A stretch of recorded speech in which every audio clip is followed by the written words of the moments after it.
Le 7 juin 1660, ici même, à quelques encablures du village de Cotignac, Gaspard Ricard, 22 ans, conduit son troupeau sur le versant est du mont Bessillon.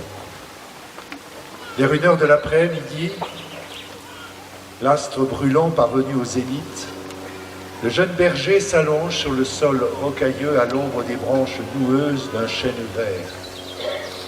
Soudain, se tenant près de lui, un homme d'imposante stature lui indique un rocher. « Yeshu Yosé, Anevlu Ebewas, je suis Joseph.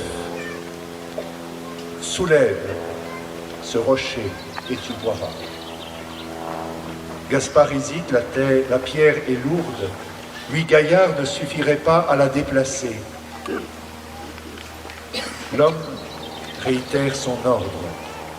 Le jeune berger s'exécute enfin et, stupéfait, soulève sans peine l'énorme bloc sur lequel jaillit un filet d'eau fraîche. Il boit aussitôt, mais lorsqu'il se relève, le mystérieux bienfaiteur a disparu. 3 heures après l'événement, en un lieu que tous savent être dépourvu de source, l'eau jaillit pourtant. Depuis lors, la font Saint-Joseph ne s'est jamais tarie, les grâces non plus, dont on ne saurait faire à ce jour la liste. De cette figure humble et austère, virile et taiseuse, qu'est le père adoptif de Jésus, jaillit comme l'eau de la source, tant de vertus que la tradition de l'Église a mise en exergue. D'abord, sa fidélité à Marie, son épouse. Il fomente le projet de la répudier en secret lorsqu'il s'aperçoit que Dieu a mis la main sur elle. Son retrait n'a rien d'une dérobade. Il exprime au contraire la quintessence de l'amour. Aimer, c'est laisser le Seigneur accomplir son œuvre dans celui ou celle qu'on affectionne. Laisser Dieu passer devant soi, devant ses intérêts immédiats, devant ses désirs personnels. Ensuite, on peut souligner la patience de Joseph, sa force d'âme lorsqu'il entraîne la Sainte Famille sur la route de l'exil en Égypte.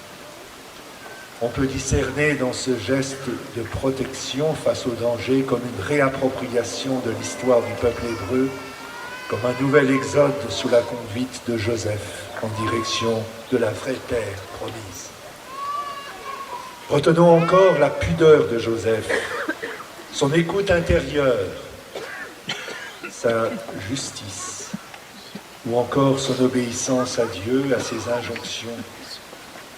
Dans la longue litanie des titres que l'on attribue au chef de la Sainte Famille de Nazareth, je m'attarderai à évoquer la foi cachée de Joseph. Sa foi s'est développée dans l'obscurité, cachée aux yeux du monde comme le trésor dans le champ dont parle la parabole de l'évangile de Matthieu. Celui qui a découvert ce trésor doit le maintenir caché en attendant la pleine révélation du royaume. Oui, l'enfant Jésus est le trésor caché de Joseph. Permettez-moi de citer sainte Thérèse de l'enfant Jésus, qui disait « Jésus est un trésor caché, et pour trouver une chose cachée, il faut se cacher soi-même. Il nous faut ressembler à Jésus dont le visage est caché. » Et j'ajouterai qui continue de se cacher dans l'Eucharistie. Oui, Joseph se tapit dans le silence qui l'enveloppe. Joseph respire le silence et il inspire le silence. Le silence est son atmosphère, son intériorité. Quel contraste, quelle contradiction par rapport à une société qui promeut le bruit, le bavardage, la culture de l'image, la représentation narcissique de soi, et je pense à tous les selfies Là où est Joseph, là règne le silence, disait Ernest Hello. Silence apaisant, silence de solitude en Dieu, silence de plénitude où l'âme est absorbée par le mystère qu'elle contemple. Silence qui est abdication de toute parole devant la réalité de la présence de Dieu, devant l'inouï de cette présence réelle. Dieu aime le silence, et c'est la raison pour laquelle il aime Joseph. Le silence, c'est la signature de Dieu, son effet. Dieu agit dans la pénombre. Au désert du Sinaï, la nuée accompagne sa révélation. La nuée découvre sans dévoiler. Le Père se découvre dans le Fils, qui est le visible de l'invisible de Dieu, mais en même temps, Dieu se cache dans l'humanité de son Fils, très cher. Au Tabor, la gloire entreaperçue préparera les apôtres à la nuit du Golgotha. Ainsi, toute l'histoire du salut atteste que l'obscurité entoure le divin. Dieu en dit juste assez pour se révéler, sans jamais dissiper le secret de ce qu'il est. Il se montre de dos. Les grands chapitres de l'Écriture se passent de nuit, nuit de la création lorsque Dieu sépare la lumière des ténèbres, nuit de la sortie d'Égypte du peuple élu, nuit de la nativité, nuit du tombeau, et même le ressuscité se manifeste tandis que le jour baisse, nuit de la foi. Joseph participe de cette obscurité. Il scrute l'invisible. Il nous initie à dépasser le visible du monde. Dans l'Évangile, il reste toujours effacé, pas un mot ne jaillit de ses lèvres, et en même temps, il efface. Il efface la présence de Jésus. Il demeure caché et il cache Jésus en son ombre. À Nazareth, il soustrait l'incarnation aux yeux de ses contemporains. Oui, Joseph marche dans l'obscurité de la foi. Le Seigneur lui parle de nuit, en songe. Ces songes sont des révélations tellement lumineuses qu'elles ont besoin de la ténèbre pour être dévoilées, comme l'étoile qui guidait les mages avait eu recours à la nuit pour scintiller davantage. Le Seigneur maintient Joseph dans la nuit de la foi pour ne pas imposer à ses sens défaillants une clarté trop vive dont il ne pourrait soutenir l'éclat, pour ne pas peser sur sa liberté de le suivre, pour donner à sa foi l'espace de son exercice. Le Père Marie-Eugène, fondateur de l'Institut Notre-Dame de Vie, qui va bientôt être béatifié, use de l'image du manteau. Le rôle de Joseph est un rôle d'humilité. Il est, disait le Père Eugène Marie, il est le manteau qui couvre tout, parce que Dieu ne voulait pas révéler son mystère au monde. Joseph couvre de discrétion l'œuvre de Dieu, la naissance de l'enfant Jésus. Ce manteau sera maintenu jusqu'à ce que Jésus soit assez grand pour se suffire. Son rôle terminé, Joseph disparaît. Aux apôtres, il reviendra de parler. À Joseph, la mission de se taire, afin de protéger le déploiement de la grâce dont l'enfant Jésus est investi. La retenue à laquelle il est assigné bannit tout réflexe de possession. La foi de Joseph sera un chemin sacrificiel de désappropriation. Il doit absolument compter sur la providence divine. Il lui faut porter dans l'ombre un triple secret que rappelait Bossuet. Le secret d'abord de la maternité virginale de Marie. L'avènement ensuite, du Fils de Dieu en notre chair, enfin la révélation de la paternité de Dieu dont il est le vicaire.